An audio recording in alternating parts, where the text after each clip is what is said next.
Today, I want to speak to you about one of the most unusual phenomenon among the people of God found in the Bible. It was a rushing, mighty wind. And I'm going to read today from Acts chapter 2, beginning at verse 2. We read this.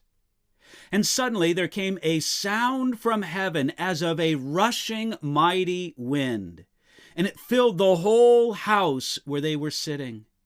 Then there appeared to them divided tongues as of fire, and one sat upon each of them, and they were all filled with the Holy Spirit.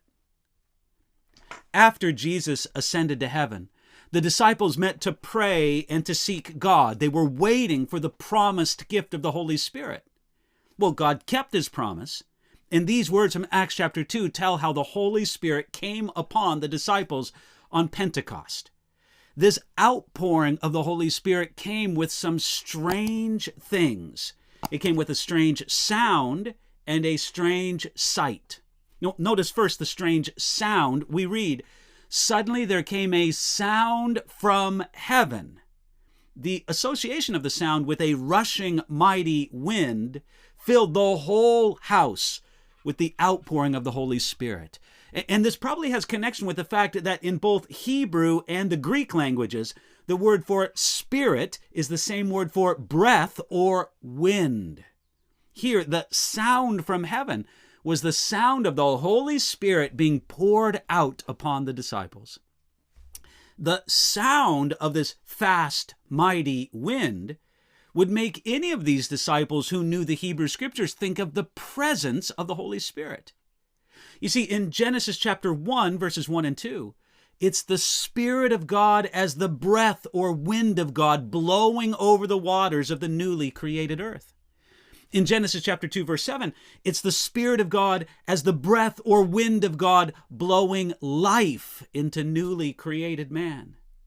In Ezekiel chapter 37, verses 9 and 10, it's the Spirit of God as the breath or wind of God moving over the dry bones of Israel, bringing them life and strength.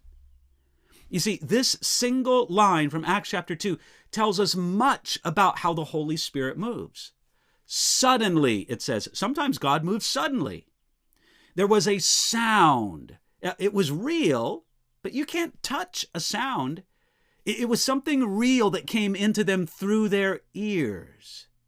It says that it came from heaven. It wasn't of earth. It wasn't created, manipulated, or fashioned here among men. No, it came from heaven. And we also read here that it was mighty. It was full of force, coming with great power.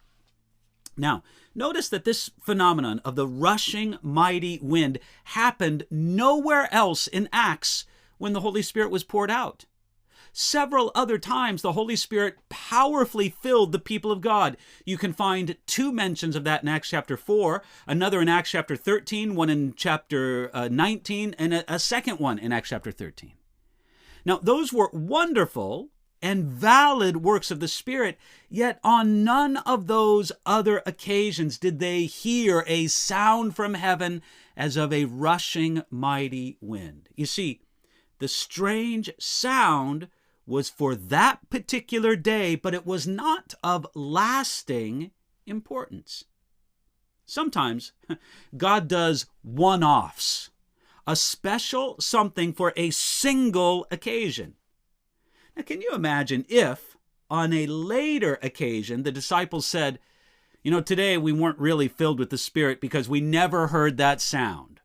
Or if they said, next time we must hear the same sound, and we got to hear it even louder. Listen, that kind of thinking is a trap.